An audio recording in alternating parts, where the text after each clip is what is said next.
তো hello guys, প্যারা কম চিল বেশি।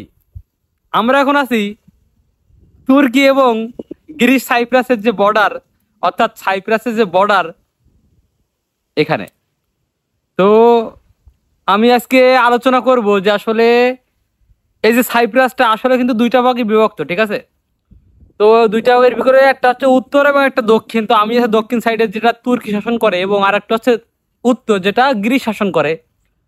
তো ইতিমধ্যে আমরা জানতে পারছি যে আসলে এই দেশটা মানে এই দেশটার অর্ধেক অর্থাৎ হাফ যেটা গ্রিস শাসন করে, এটা কিন্তু সেনজেনের আওতায় যাওয়ার একটা চিন্তা ভাবনা হচ্ছে এবং তারা অলরেডি প্রস্তুত হয়ে গেছে যে আসলে সেনজেনের আওতাভুক্ত হবে।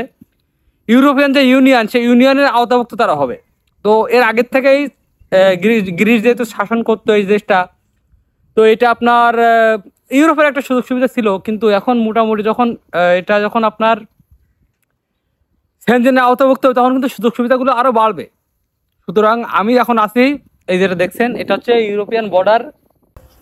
তো আপনারা দেখতে পাচ্ছেন এখন আমার পাশেই কিন্তু বর্ডার, আমি কিন্তু একেবারে বর্ডারের সাইডে বসে আছি। তো মোটামুটি দেখেন বর্ডারটা কিন্তু এই যে তার বর্ডারটা, এটা কিন্তু বর্ডার। আর আমি যে আছি এখানে পিছনে আছে পার্ক, মূলত এটা হচ্ছে পার্ক, এই পার্কের সাইডে হচ্ছে বর্ডার। তো এই বর্ডারটা ক্রস করলে মনে করেন যে আপনার গ্রিস সাইপ্রাস যেটা খুব শীঘ্রই সেনজেনাতে চলছে আর কি, এবং এই বর্ডারটা ক্রস করলে আপনার সাইপ্রাসের যে অন্য সাইড যেটা উত্তর সাইড, অর্থাৎ গ্রিসের যে সাইডটা এইটা, যেটা ইতিমধ্যে 2026 সালে কথা বলা হয়েছে যে 2026 সালে আপনারা ইন্টারনেটে সার্চ করলে দেখতে পাবেন যে 2026 সালে অথবা জানুয়ারি অথবা ফেব্রুয়ারিতে এটা আর কি মানে সেনজেন হয়ে যাবে আর কি। তো আমি শিওর না, আমি এখনো কনফার্ম না কিংবা শিওর না, কিংবা মোটামুটি 80% আর কি যে হওয়ার সম্ভাবনা বেশি। তো সুতরাং যারা এদেশে আছে, আমার বাঙালি ভাই ব্রাদার যারা আছে, পাকিস্তানি যারা আছে, অবশ্যই অবশ্যই তো তারা ওই পারে যাবেই আর কি। তো সেনজেন যখন হবে তখন অবশ্যই তারা ওই পারে যাবে, এটা কনফার্ম। যেহেতু আমরা বাঙালি, আমরা পাকিস্তানি, আমাদের ভাই সমস্যা আছে, নানান রকম প্রকারের সমস্যা আছে। তো যা হোক, এই দেশটা আসলে সেনজেন হওয়ার কথা আছে।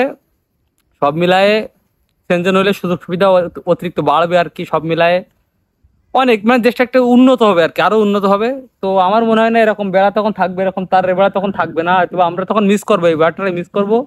কিন্তু 5-6 মাস পরে হয়তো বা এই এই যে তার বেড়া দেওয়া আছে এটা আর থাকবে না, ঠিক আছে? আমরা এটারে মিস করবো। আমি যে এখানে এসে বসে আছি হয়তো বা এখানে আর বসতে পারবো না, কারণ এটা সেনজেন যখন হবে তখন আমি তখন সেনজেনের বর্ডারে থাকবো। সুতরাং আমার মনে হয় না এই বর্ডারটা তখন থাকবে। তো সুতরাং সবকিছু মিলায়ে আমি জানি না আসলে কি হবে, কিন্তু আসলে সেনজেন হওয়ার একটা চিন্তা ভাবনা চলতেছে।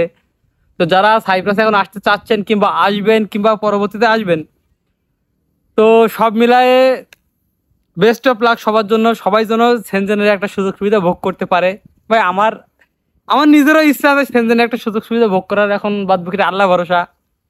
কি হবে কি না হবে জানি না। তো যাই হোক, আমার মনে হয় না যে কতটুকু কি হবে কি না হবে। তো যাই হোক, সেনজেন হওয়ার একটা কথাবার্তা চলতেছে, সাইপ্রাস আসলে সেনজেন হবে। তো আমার মনে হয় ওই পারটা সেনজেন হলে আস্তে আস্তে বিগত মানে যেহেতু একটা সুযোগ সুবিধা দিচ্ছে ওই পারে, তো সেক্ষেত্রে আমার মনে হয় আস্তে আস্তে এই পারটাও একটা সুযোগ সুবিধার অন্তর্ভুক্ত হবে। তো সবাই দোয়া করবেন আমার জন্য, সবার জন্য। তো আমরা যেন আসলে ইউরোপে ইউরোপে যাইতে পারলাম না, কিন্তু আসলে যেন ইউরোপের যে সেনজেন, যেটা সেনজেন একটা অন্তর্ভুক্ত দেশের জন্য আমরা থাকতে পারি। তো সবার জন্য বেস্ট অফ লাক। আল্লাহ হাফেজ, বাই বাই।